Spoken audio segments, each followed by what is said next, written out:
Salut à tous, on se retrouve pour l'épisode 2463 du Zap Image. On commence aujourd'hui en ce mardi 25 juillet, tout d'abord avec un anniversaire, c'est celui du joueur brésilien Hulk, ancien joueur de Porto, maintenant joueur de l'Atlético Mineiro, une équipe brésilienne. Bon anniversaire à lui. On va parler maintenant de la Coupe du Monde féminine, on va revenir sur les derniers résultats qui se sont déroulés hier. Tout d'abord, un match qui intéressait l'équipe de France vu que cette rencontre, c'est dans le groupe des Bleus. Donc le Brésil contre le Panama et les joueuses brésiliennes se sont imposées 4-0 contre l'équipe du Panama. Donc félicitations à elles, on peut voir qu'elles ont totalement dominé cette équipe du Panama version féminine avec plus de 73% de possession de balle, 33 tirs, c'est énorme, 9 tirs cadrés et elles ont marqué 4 buts. Donc félicitations à elles. Donc à noter que sur les 4 buts, un triplé de cette joueuse Harry Borges qui a inscrit un triplé lors de cette rencontre hier entre le Brésil et le Panama. Et du coup, dans ce groupe F, donc le Brésil, vu qu'elles ont gagné, donc elles sont en tête à 3 points. La France, 1 point. N'oubliez pas que samedi à midi, l'équipe de France contre le Brésil. Donc là, il va pas falloir se rater. Absolument une victoire, sinon ça sentirait très mauvais pour se qualifier pour les huitièmes de finale de cette Coupe du Monde féminine. Il y avait aussi l'Allemagne contre le Maroc. Donc l'Allemagne, sans souci, une énorme victoire 6-0 contre la sélection marocaine féminine. Donc sans souci pour l'Allemagne. Donc plus de 75% de possession de balle, 15 tirs, 5 tirs cadrés, 6 buts. Elles ont même plus marqué que de tirs cadrés. Bon, ça a été très compliqué pour les Marocaines. Il y avait aussi l'Italie contre l'Argentine. Là aussi, c'était une très belle affiche, surtout on sait que c'est un match de légende version homme, bon, ça reste aussi un match de légende version femme, et c'est l'Italie qui s'est imposée 1-0, mais là on peut voir que le match était très équilibré, et c'est les Italiennes qui ont fait la très bonne opération. Du coup, les 3 résultats de la journée d'hier du côté de la Coupe du Monde féminine. Le programme aujourd'hui, Colombie, Corée du Sud, et on commence déjà la deuxième journée, donc la Nouvelle-Zélande qui avait gagné son match d'ouverture. Ils joueront, c'était ce matin à 7h30, bon, à mon avis c'est déjà fini quand vous regardez la vidéo, contre les Philippines. On parlera du résultat demain. Il y a aussi Suisse-Norvège au programme à 10h. Et concernant l'équipe de France qui avait joué dimanche à midi contre l'équipe de la Jamaïque. Donc en tout, il y a eu plus de 3,43 millions de téléspectateurs devant France-Jamaïque. Donc est-ce que c'est une belle audience ou non? Donc c'est vrai que si on prend en compte par rapport au dernier match de l'équipe de France en ouverture de la Coupe du Monde 2019. Donc le match d'ouverture France-Corée en 2019 avait rassemblé quasiment 10 millions de téléspectateurs, 9,8 pour être précis. Puis là c'était 3,43, donc 3 fois moins de personnes étaient devant la télé pour regarder le premier match de l'équipe de France féminine pour cette Coupe du Monde. Donc voilà ce qu'elle va dire sur la Coupe du Monde féminine, on reviendra demain. On va parler d'un match amical qui s'est déroulé également hier, c'est entre Greuther Fürth, donc une équipe allemande, et l'équipe de Liverpool, donc un match totalement fou, 4-4 dans la rencontre. Donc un scénario fou parce que l'équipe de Liverpool menait quand même 3-1 dans le match. Ensuite, Greuther Fürth a fait une sacrée remontada, ils ont marqué 3 buts, c'est eux ensuite qui menaient 4-3 et Liverpool a su égaliser en fin de match. Du coup, ça fait un résultat de 4-4 entre ces deux équipes pour cette pré-saison. Donc voilà, un match, on peut dire, riche en buts. On va parler du Paris Saint-Germain car à midi 20 aujourd'hui le PSG joue un match contre l'équipe de Cristiano Ronaldo, l'équipe de Al Nassr. C'est prévu du côté de Osaka. Pour ceux qui veulent voir le match, je crois qu'il est diffusé sur beIN Sport. Si vous voulez regarder cette rencontre, donc on va parler surtout nous de Neymar, donc opéré en mars dernier. Neymar s'est de nouveau entraîné avec intensité ce lundi, donc c'était hier au Japon, et pourrait rejouer d'ici la fin de la tournée asiatique du PSG, voire dès ce mardi, dès aujourd'hui, peut-être contre Al Nassr. On pourrait peut-être le voir jouer la fin de match si bien évidemment il est apte à jouer. Luis Enrique ne prendra aucun risque, mais ça sent bon quand même pour le retour de Neymar très prochainement parce qu'il était blessé quand même depuis pas mal de mois. On va parler aussi d'un nouveau joueur, Marco Asensio, sur le choix du Paris Saint-Germain. Pourquoi il a choisi le PSG plutôt qu'une autre équipe? Il a dit, avec tout le projet et l'ambition, je suis dans un moment de ma carrière qui est vraiment très bon et je crois que ce club est le club parfait pour faire tout ça et pour gagner tous les trophées. On espère qu'il puisse remporter le maximum de trophées, surtout la Ligue des Champions, lui qui l'a remporté, je sais plus, il a remporté 4 ou 5 fois la LDC avec le Real Madrid. Marco Asensio, toujours avec lui, donc sur ce qu'il manque au PSG en Ligue des Champions pour pouvoir remporter ce trophée tant désiré. Donc je crois qu'il ne manque rien, on a tout pour y arriver. La vérité c'est que c'est un trophée très difficile à gagner, il faut parfois un concours de circonstances, mais les joueurs sont là, nous avons le bon projet. En fait c'est difficile, mais je crois que le PSG va toujours être un candidat pour gagner la Champions League et cette année on va essayer de le faire. Voilà, Luis Enrique, il avait déjà dit en conférence de presse il y a quelques jours, l'objectif la saison prochaine, la saison qui arrive là, c'est de tout gagner, y compris la LDC. La même chose pour Marco Asensio, lui qui l'a déjà beaucoup gagné, il aimerait la gagner avec son nouveau club parisien. Toujours avec lui, au final, un club doit être au-dessus de n'importe qui et il faut toujours avoir beaucoup de respect pour le club. Mais je crois que tous les gens qui sont ici ont ce respect pour le club, pour tout simplement le Paris Saint-Germain. Et il parle aussi du cas Kylian Mbappé qui attire toute l'attention quand on est joueur au PSG. Il a dit non, c'est un joueur très important, c'est un crack mondial, c'est normal qu'on parle d'eux, des stars et surtout de Kylian Mbappé par rapport à tout l'engouement qui est autour de Mbappé, surtout par rapport peut-être à son transfert. Et ça fait la une aujourd'hui du journal Équipe Mbappé. Donc tous les jours il y a un nouveau feuilleton, on peut dire, sur Mbappé. Donc faites vos jeux en une du journal L'équipe aujourd'hui en ce 25 juillet. Donc si on zoome un petit peu, en titre c'est marqué donc tandis que le PSG s'approche d'Harry Kane, de nombreux clubs dont le Barça et les Saoudiens d'Al Hilal s'intéressent aux modalités financières du transfert de Kylian Mbappé. Oui pour l'instant, garde le silence. Donc c'est vrai qu'Mbappé, pour l'instant, on ne sait pas. Il garde le silence, il dit rien du tout. C'est vrai qu'il y a pas mal d'équipes qui s'intéressent. Donc le Real Madrid, mais on peut voir le FC Barcelone, c'est l'équipe qu'on voit cette info, c'est fou. Donc le PSG et le Barça en discussion pour Mbappé. On parle bien du Barça, le club rival du Real Madrid, le club de rêve de Kylian Mbappé. Donc un rendez-vous téléphonique est prévu ce lundi, donc c'était hier, entre le PSG et le Barça pour discuter de l'intérêt des Espagnols pour Mbappé. Le Barça aimerait pouvoir mettre plusieurs joueurs dans la balance. Ce qui est fou déjà, c'est que le Barça, je ne les vois pas du tout recruter Kylian Mbappé et surtout le Barça, niveau financier, c'est dans le rouge total. Donc je ne vois pas comment ils peuvent s'offrir Kylian Mbappé. Pour moi, c'est quasiment impossible. Après, c'est l'équipe qui a envoyé, le journal français L'équipe qui a envoyé toutes ces infos avec Mbappé et le Barça. Et au sein du Barça, on se dit étonné, même très surpris de l'information du journal L'équipe faisant état de discussion avec le PSG pour Kylian Mbappé. Donc le Barça estime qu'il s'agit d'une ruse du PSG, donc nous n'avons rien à voir là-dedans, a indiqué une source du club catalan au Journal Sport. Et même Gérard Romero, en gros c'est un streamer espagnol très bien renseigné sur l'équipe du Barça, il indique qu'il n'y a rien entre le Barça et Mbappé pour le moment.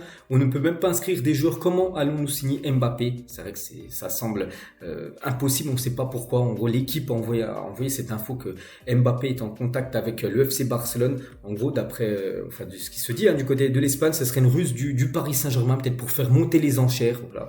Donc vraiment toujours très complexe le feuilleton Mbappé. Donc il y a bien évidemment pas que le Barça, d'après l'équipe, il y a aussi des autres équipes comme l'équipe de Al Hilal, l'équipe saoudienne qui a beaucoup d'argent, et l'option d'Al Hilal semble convaincre toutes les parties, donc ils seraient prêts à payer la modalité de transfert de 300 millions d'euros pour le PSG pour faire venir Kylian Mbappé du côté de l'Arabie Saoudite. 300 millions d'euros, donc il dépasserait les 222 millions d'euros de Neymar, pour l'instant le record, le transfert le plus cher de l'histoire du football en termes de salaire. Donc là, on n'a jamais vu 700 millions sur une année pour Kylian Mbappé. 700 millions d'euros, c'est des sommes complètement folles. Les possibilités de rejoindre le Real Madrid libre l'été prochain. Donc en gros, l'équipe de Al Hilal aimerait l'avoir seulement un an l'année prochaine. Et en gros, qu'il aille du côté du Real Madrid en 2024 comme il le souhaite. Donc voilà, comme cette offre en or, jamais on a vu une offre aussi importante que cette offre de Al Hilal. Après, il ne faut pas oublier que c'est cet argent de l'Arabie Saoudite, ils l'ont vraiment, eux, ils ont vraiment beaucoup d'argent. Et le PSG autorise Al Hilal à entamer des discussions avec Mbappé pour un transfert à hauteur de 300 millions d'euros. Donc le PSG, il serait OK, parce que le PSG cherche à vendre Kylian Mbappé. Donc on leur propose 300 millions d'euros, le PSG est OK à une vente de Mbappé à Al Hilal. Et même maintenant, il faut convaincre Mbappé de jouer du côté de Al Hilal. Et ça semble quasiment, peut-être pas impossible, mais très compliqué. Et c'est vrai que les chiffres donnent le vertige. S'il touche 700 000 euros, 700 millions plutôt, sur une année, donc on peut voir par jour, c'est quasiment 2 millions par jour qui pourraient toucher Kylian Mbappé. Là on parle, c'est du net. Par minute, c'est 1331 euros par minute, ou toutes les secondes, c'est 22 euros par seconde. Donc voilà, un contrat. Par exemple Ronaldo, du côté de Al Nassr, je crois qu'il touche 200 millions à l'année, ce qui est déjà énorme. Donc lui, il toucherait quasiment 3 fois plus. Donc voilà, ce serait le jackpot total pour Mbappé.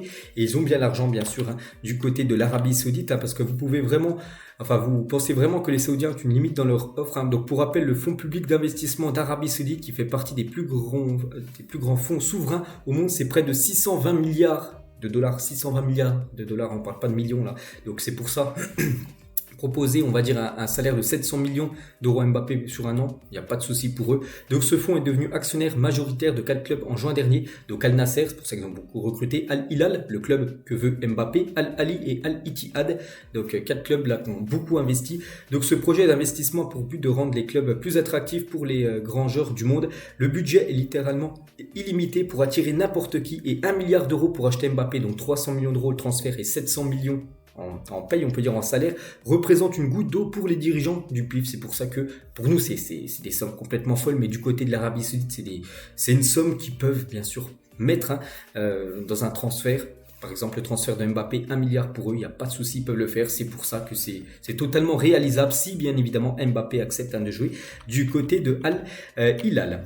Et 700 millions d'euros, tiens, c'est un sondage d'ActuFoot, 700 millions d'euros sur une année à la place de Mbappé, vous acceptez tous les jours ou non? Plus de 116 000 votes. Mettez votre choix en tête. Donc la plupart, dont moi j'ai mis aussi, on accepte les gars, 700 millions, t'es obligé d'accepter même une année. Après c'est vrai que ça ferait tâche peut-être dans sa carrière, il joue en Europe, PSG, et il va du côté d'Al Hilal, mais voilà, 700 millions d'euros, donc après chacun son point de vue bien sûr, on peut voir que sur 116 000 personnes, il y a quand même 75% qu'on met tous les jours bien sûr, on accepte une offre comme ça. Et Al Hilal, tu peux m'emmener, je ressemble à Kylian Mbappé, c'est le basketteur Giannis Antetokounmpo, donc c'est un basketteur de la NBA, donc il a dit, parce que lui bien sûr il serait ok pour recevoir cette paye. Mbappé a réagi lui-même sur son compte Twitter en mettant des smileys en train de rigoler. Et à la place de Kylian Mbappé, vous choisissez quoi par rapport à tout ce qui tourne autour de lui? Donc restez au Paris Saint-Germain, qui est pour l'instant l'option qu'il souhaite faire jusqu'en 2024, partir au Real Madrid, donc dès maintenant, partir en Arabie Saoudite et toucher ce 700 millions de salaire sur une année, ou autre, le Barça qu'on a annoncé, peut-être la Première Ligue, là plus de 17 000 votes, et la plupart, donc moi j'ai mis partir au Real Madrid quand même. Je pense qu'actuellement c'est son rêve, donc pourquoi pas le réaliser dès ce mercato 2023. Donc voilà actuellement ce qui se dit sur Kylian. Et concernant le Real Madrid, quand même le club, on va dire le plus probable à accueillir Mbappé. Donc des sources au Real Madrid indiquent que le silence de Florentino Pérez est une stratégie clé dans le dossier Mbappé et que le Real Madrid va passer à l'action très prochainement, parce que le Real pourrait attendre la toute fin du mercato pour se manifester auprès du PSG pour Kylian Mbappé. L'objectif, forcer Paris à le vendre au prix le plus bas avant la clôture du marché des transferts. Donc la fin du mercato c'est le 31 août et peut-être pas la journée, peut-être pas le 31 ni le 30, mais peut-être aux alentours du 25 août, le Real va commencer à parler avec le PSG concernant Mbappé pour essayer de l'avoir, vu qu'il restera seulement 6 jours de mercato. Comme ça le PSG devra certainement, s'ils le vendent, casser son prix, parce que sinon il resterait et partirait libre l'année prochaine. Donc voilà peut-être la stratégie du Real Madrid concernant Kylian Mbappé. Donc voilà tout ce qu'il y avait à dire, comme d'habitude, beaucoup d'infos sur le joueur Mbappé. On continue avec les infos mercato, vu que là on est en plein mercato. Et Ismaïla Sarr qu'on avait parlé hier, j'ai dit que c'était les premières rumeurs qu'on entendait, j'ai dit que c'était très très proche que ça se fasse. Ça s'est fait. C'est le nouveau numéro 23 de l'Olympique de Marseille, l'ancien joueur de Watford ou même l'ancien joueur de Rennes, débarque du côté de Marseille, et c'est officiel. Et France 3 qui annonce la signature de Ismaïla Sarr à l'OM en montrant Bouna Sarr. Peut-être ne savaient pas qui c'était Ismaïla Sarr, donc ils ont montré un autre Sarr, Bouna Sarr, l'ancien joueur de Marseille maintenant qui évolue du côté du Bayern Munich. Et l'OM a poursuivi son mercato de zinzin avec Kondogbia 8 millions d'euros, Renan Lodi 13, Aubameyang 0 €, Ismaïla Sarr, ça je ne l'ai pas dit, il a coûté 12 millions d'euros à l'équipe de Marseille. Donc 4 recrues très intéressantes pour cette équipe de l'OM. Et on annonce aussi des autres joueurs comme Iliman Ndiaye, un joueur aussi qui est annoncé fortement du côté de Marseille. Ruben Blanco, ce serait la doublure pour Paul Lopez. Au poste de gardien de but, aussi Joachim Mallet. Donc c'est un défenseur danois, un joueur de l'Atalanta Bergame, qui est également ciblé par l'équipe de Marseille. Et concernant Iliman Ndiaye, peut-être la future recrue du côté de Marseille, donc l'OM et Sheffield discutent encore pour tenter de trouver un accord concernant le joueur sénégalais. L'opération pourrait s'élever à 20 millions d'euros ou un peu moins. Avec bonus compris, le joueur est toujours emballé à l'idée de signer du côté de Marseille. Iliman Ndiaye, peut-être de suivre Sarr. N'oubliez pas que les deux sont sénégalais, lui aussi pourrait débarquer du côté de Marseille. Et Sheffield, son club actuel, présente son 3e maillot de la saison prochaine en mettant en avant Iliman Ndiaye, le joueur qui pourrait être transféré du côté de Marseille. Donc voilà, bien sûr, concernant le mercato marseillais. Lui aussi, j'en avais parlé hier, j'ai dit que c'était très très proche, ça y est, c'est officiel. Morgan Sanson est prêté avec option d'achat à Nice par l'équipe de Aston Villa. Il avait été prêté la saison dernière de décembre, même de janvier jusqu'à juin à Strasbourg et cette fois-ci de nouveau prêté pour toute la saison prochaine du côté de l'OGC Nice et c'est officiel. Samuel Chukwueze à l'AC Milan, here we go, donc l'ailier nigérian va s'engager avec les Rossoneri jusqu'en juin 2028. Villarreal va récupérer 20 millions d'euros plus 8 millions de bonus, visite médicale prévue cette semaine, donc voilà un transfert aussi qui pourrait se faire très prochainement après Noah Okafor qui a rejoint là, le club il y a quelques jours du côté de l'AC Milan. Chukwueze devrait faire la même chose cette semaine. Lui aussi c'est quasiment fait, c'est Sofiane Amrabat va s'engager à Manchester United parce que la source là, Izzy Menas, en gros c'est quelqu'un qui suit énormément Sofiane Amrabat.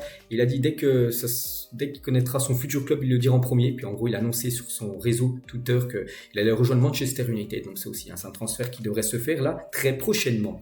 Officiel, Wilfried Zaha, 30 ans, signe à Galatasaray un contrat de 3 ans. Il arrive libre en provenance de Crystal Palace. Énorme coup comme pour le Galatasaray parce que ce joueur était pisté par beaucoup d'équipes et du coup c'est l'équipe turque qui rafle la mise et qui s'offre l'ancien attaquant de Crystal Palace, l'attaquant ivoirien.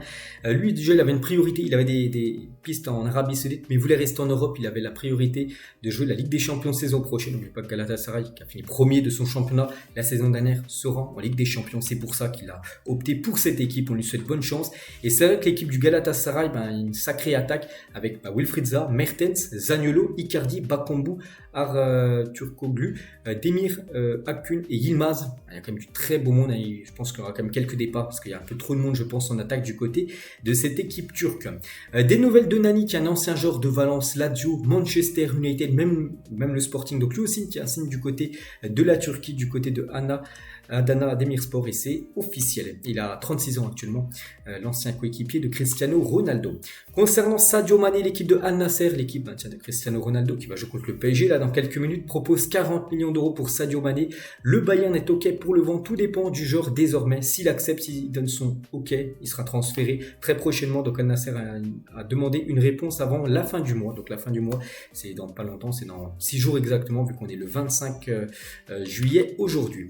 Moussa Dembélé à Al-Ettifaq, here we go. Donc ça devrait se faire très prochainement. Il devrait rejoindre l'équipe entraîné, coaché par Steven Gerrard, l'ancienne légende de Liverpool. Donc il était libre après la fin de son contrat avec l'équipe de Lyon. Donc le Français devrait s'engager jusqu'en juin 2027 du côté de l'Arabie Saoudite. C'est fait pour Jérémy Boga à Nice. L'ailier ivoirien va signer pour 4 ans. L'Atalanta Bergame empochera 18 millions d'euros. Lui aussi, on en a parlé hier pour ceux qui ont vu l'épisode. Donc ça y est, c'est fait. Donc l'annonce officielle pour intervenir aujourd'hui après Morgan Sanson. Donc Nice va enregistrer aussi l'arrivée de Jérémy Boga. Très bonne recrue pour cette équipe niçoise. Autour de Cavani de quitter l'Europe pour Boca Juniors, El Matador a trouvé un accord de principe avec le club argentin. Seuls quelques détails d'ordre financier restent à régler pour que le transfert se finalise et soit officiel. Donc Cavani, après avoir joué au PSG, à Manchester, United, à Naples, à Valence, donc il va quitter l'Europe en direction le championnat argentin. Voilà, c'est du côté de l'Argentine, Boca Juniors. L'ancien Rennais Guirassy serait sur les tablettes de l'Ajax Amsterdam, arrivé l'été dernier à Stuttgart. Le Guinéen a marqué 12 buts en 24 rencontres de Bundesliga et surtout l'Ajax. Il y a eu pas mal de départs vu que l'Ajax a floppé la saison dernière. Il n'y a pas de Ligue des Champions pour l'Ajax, ça sera seulement l'Europa League. Donc ils essaient de reconstruire une belle équipe et ils pensent tout simplement à Guirassy, ancien joueur de Stuttgart ou même de l'équipe de Rennes. Arnaud Tenas est proche du Paris Saint-Germain, donc le gardien formé à la Masia, un bon jeu au pied, qualité appréciée par Luis Enrique, c'est surtout Luis Enrique qui en veut sa doublure. Donc ce qui veut dire les gars que s'il vient du côté du PSG pour être la doublure de Donnarumma, ce qui veut dire que Yacine Bounou qui était pressenti pour arriver du côté de Paris, du coup ne devrait pas venir. Yacine Bounou ne va pas venir pour être le gardien numéro 2 ou numéro 3. Donc concernant ce gardien Arnaud Tenas qui devrait débarquer du côté de Paris, c'est très très proche. Officiel, Marc Bartra re-signe au Betis Séville, donc parti à l'été 2022, donc l'année dernière à Trabzonspor en Turquie. L'Espagnol est de retour pour une saison en Andalousie, donc du côté du Betis Séville où il avait déjà évolué dans le passé. L'Inter Milan veut Emiliano Martinez que tous les Français connaissent. On se souvient de son arrêt en finale de Coupe du Monde contre Colomoni. Donc c'est l'Inter Milan qui le souhaite avec le départ d'André Onana. Il cherche un nouveau gardien et ça pourrait être lui. Le club italien a déjà proposé 15 millions d'euros, offre refusée par Aston Villa. Une nouvelle offre plus élevée devrait être formulée très bientôt. Voilà, donc peut-être ils ont trouvé le successeur d'Onana du côté de l'Inter Milan. Concernant Harry Kane, c'est vrai que le feuilleton Harry Kane D'après les dernières infos que j'ai pu voir, ça a totalement changé. Harry Kane qui était très proche du côté du Bayern, maintenant il est très proche du côté du Paris Saint-Germain. Donc Harry Kane envisagerait finalement le PSG malgré un accord avec le Bayern Munich. Le club de la capitale serait confiant sur le dossier, donc ça serait une excellente bonne nouvelle pour le PSG d'accueillir quand même Harry Kane, un joueur, je pense vraiment s'il joue la saison prochaine en Ligue 1, il ne s'est pas baissé, il joue au moins à peu près de plus de 30 matchs à peu près. Donc je pense que c'est un joueur qui peut te mettre plus de 40-45 buts dans une saison de Ligue 1, puis qui apportera aussi beaucoup du côté de la Ligue des Champions. Donc voilà, ce serait une excellente bonne nouvelle de l'accueillir du côté de la Ligue 1, l'attaquant de Tottenham. Et en cas de départ d'Harry Kane, Randal Kolo Muani est la priorité de Tottenham pour le remplacer, parce que du côté des Spurs, si bien sûr Harry Kane, le meilleur joueur de l'histoire de ce club, quitte le club, il va falloir trouver son remplaçant, et ça pourrait être l'attaquant de Francfort. Marcel Sabitzer rejoint le Borussia Dortmund, j'ai dit hier, il y a le Rigo de Fabrizio Romano, ça y est, c'est fait. Donc arrivé au Bayern Munich en 2021, Sabitzer quitte la Bavière pour le Borussia Dortmund. Son transfert a été officialisé hier lundi avec un contrat de 4 ans à la clé pour le milieu autrichien. N'oubliez pas qu'il avait été prêté la saison dernière à Manchester United, Sabitzer, et du coup il revient en Allemagne et cette fois-ci direction Dortmund. Il avait joué à Leipzig dans le passé, c'est déjà son 3e club différent du côté de la Bundesliga, et le montant du transfert s'élève à 19 millions d'euros qu'a déboursé l'équipe de Dortmund au Bayern Munich pour s'offrir le joueur. Et c'est vrai que l'arrivée de Sabitzer à Dortmund est le 9e transfert majeur entre le Bayern et Dortmund depuis 2013. Les précédents étaient Guerrero, Süle, Hummels, Götze ou même Lewandowski. Difficile d'imaginer les mêmes mouvements entre le PSG et l'OM ou entre le Real et le Barça. C'est vrai qu'il y a beaucoup de transferts, 9 transferts entre le Bayern et Dortmund là, depuis 2013, depuis 10 ans. C'est comme si le PSG et l'OM, ça faisait aussi 9 transferts là sur ces 10 dernières années. C'est quasiment impossible. En Allemagne, ça se fait énormément avec les 2 grands clubs allemands. Accord proche entre Las Palmas et Toulouse pour Alex Dominguez. Le gardien espagnol viendrait remplacer Maxime Dupé, parti à Anderlecht. Il n'a rien à rajouter sur ce transfert qui devrait se réaliser aussi très prochainement. West Ham fait pression pour signer Harry Maguire en prêt ou en transfert sec, lui qui a perdu le brassard de capitaine du côté de Manchester United, et il devrait même quitter cette équipe de Manchester et partir peut-être du côté de West Ham. Donc il aura floppé quand même du côté de Manchester, le défenseur anglais.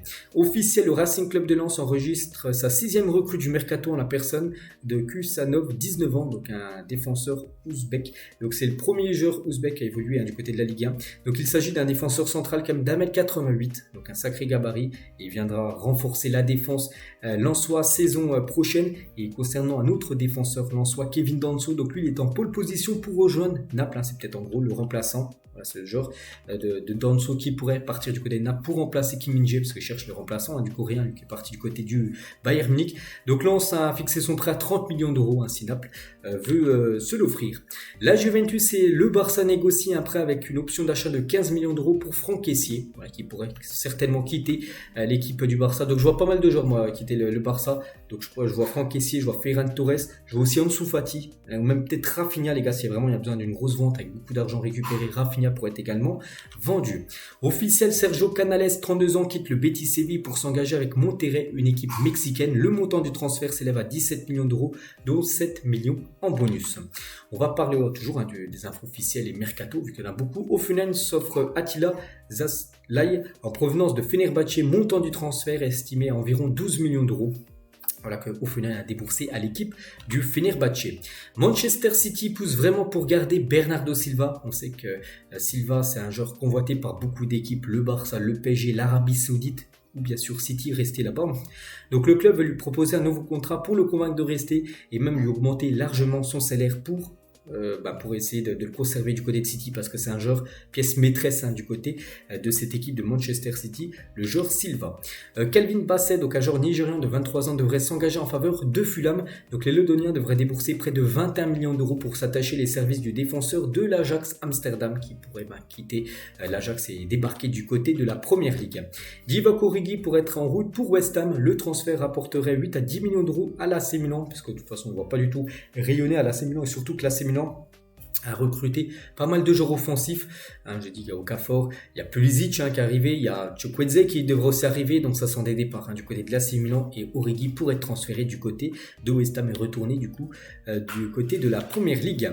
L'OM a contacté le FC Barcelone pour Clément Lenglet et Eric Garcia dans sa quête pour un défenseur central. C'est que l'OM, je dis très actif déjà sur le mercato, mais c'est pas mal de joueurs offensifs pour l'instant. Défensivement, c'est plutôt, à part Renan Lodi, Hein, il y a eu surtout des recrues offensives. Donc ils pistent sur la deux joueurs. Eric Garcia, un joueur qui joue peu du côté du Barça. La même chose pour Clément Lenglet, lui qui avait été prêté à Tottenham. Sont deux options, tout simplement pour le futur, du côté de la défense marseillaise. Concernant Ousmane Dembélé, les discussions entre Dembélé et le Barça concernant une prolongation jusqu'en 2027. Avant, il devrait bien prolonger du côté du FC Barcelone, le joueur français.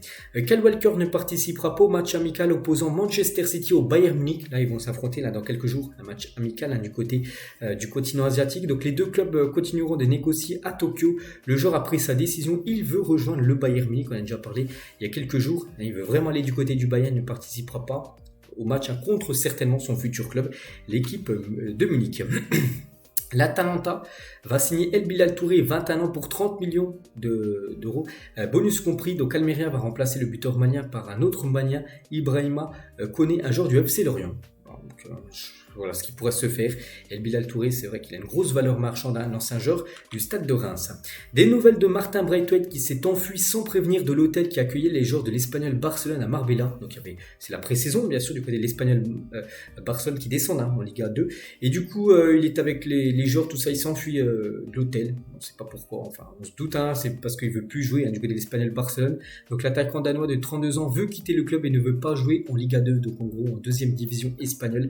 D'après Relevo, donc voilà, il pourrait résilier son contrat à l'amiable avec l'Espagnol Barcelone et chercher un nouveau défi pour la suite de sa carrière pour l'ancien joueur du FC Barcelone, même de l'équipe de Toulouse.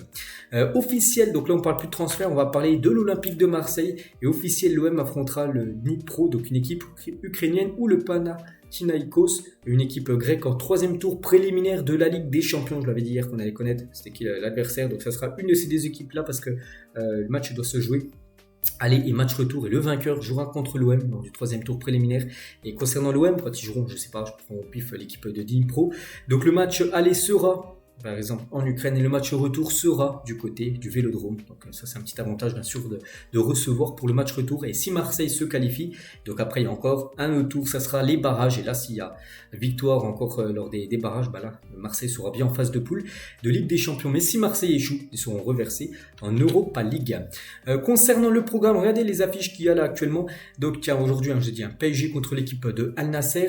Donc il y a aussi l'Inter, c'est qui est l'Inter Miami bien sûr de Léo Messi contre Atlanta, ça va se jouer également dans la nuit prochaine. Le Bayern contre Manchester City, on en parlait là avec Kyle Walker, donc le match est prévu demain le 26 juillet.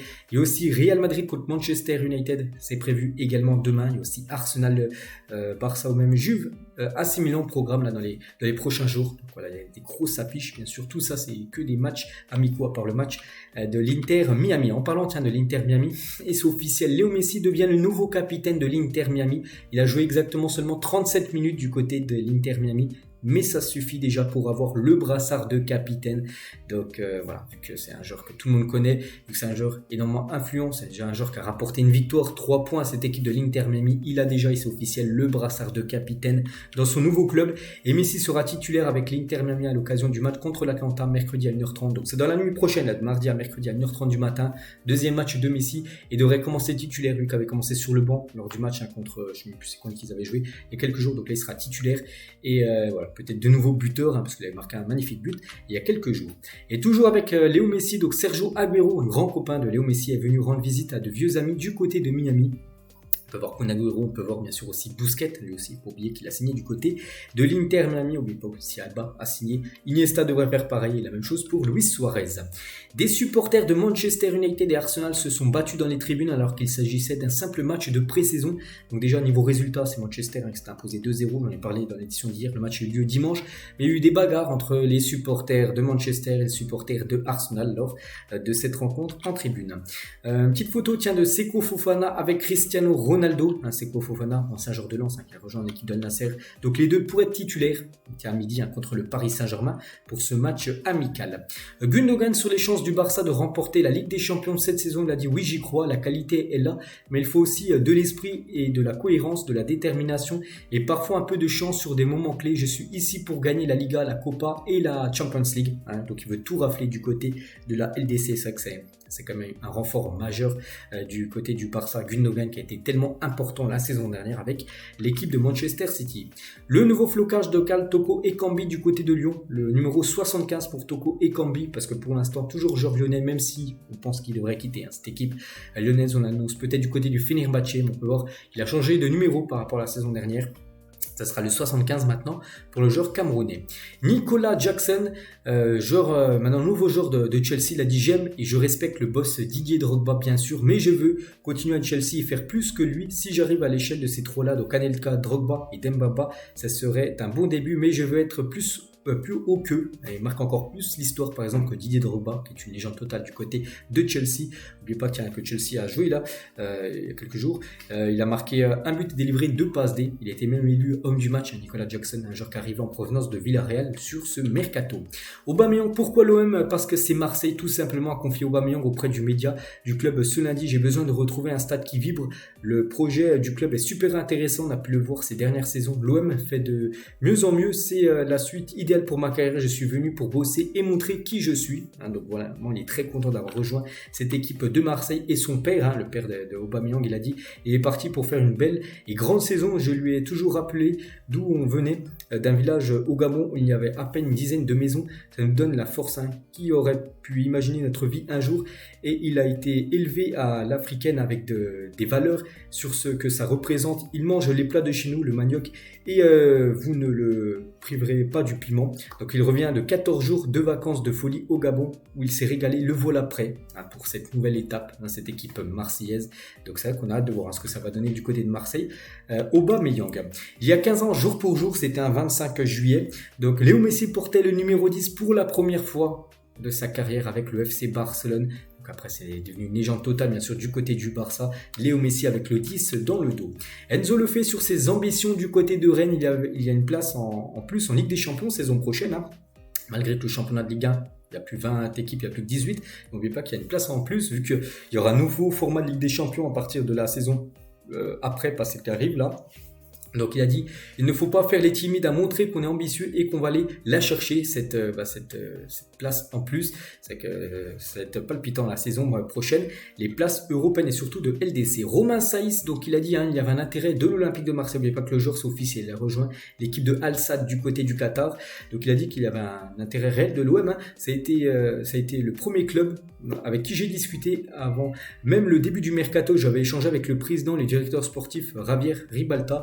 Je n'ai jamais caché que j'étais fan de l'OM étant petit. Pour moi, c'était une belle opportunité, un grand club français avec la Ligue des Champions. J'avais un intérêt, mais malheureusement, avec l'arrivée de Marcelino, le nouveau coach, j'ai senti qu'il commençait à avoir une certaine réticence. Et peut-être que Marcelino, c'est peut-être lui en gros qui a dit à sa direction: non, le joueur ne rentre pas dans mes plans. Et c'est pour ça que Marseille, du coup, n'a pas recruter Romain Saïs, sinon il aurait été du côté de Marseille. Pep Guardiola sur Erling Haaland, il a dit: si on compare à l'année dernière quand il est arrivé, il est bien plus en forme et meilleur que la saison dernière où il a fait déjà une saison énorme quand il est arrivé pour ses premiers entraînements. Et donc en gros il est encore plus en forme là sur cette pré-saison. Donc on attend encore un grand Erling Haaland pour la saison à venir. Et on finit les gars cet épisode et on revient bien sûr sur le gros feuilleton Kylian Mbappé. Donc à la place de Mbappé, vous choisissez quoi? Donc moi j'ai mis mon choix à partir au Real Madrid, mais vous, qu'est-ce que vous en pensez? Est-ce que pour vous le meilleur choix pour Mbappé c'est rester au PSG, aller au Real Madrid, aller en Arabie Saoudite, toucher ce 700 millions d'euros de salaire ou une autre piste? Donc n'hésitez pas à mettre tout ça en commentaire bien évidemment pour ceux qui veulent. Donc voilà les gars ce qu'il y a à dire aujourd'hui, j'espère que ça vous a plu. On se retrouve demain le 26 juillet pour le prochain numéro. Je vous souhaite un bon mardi et à demain.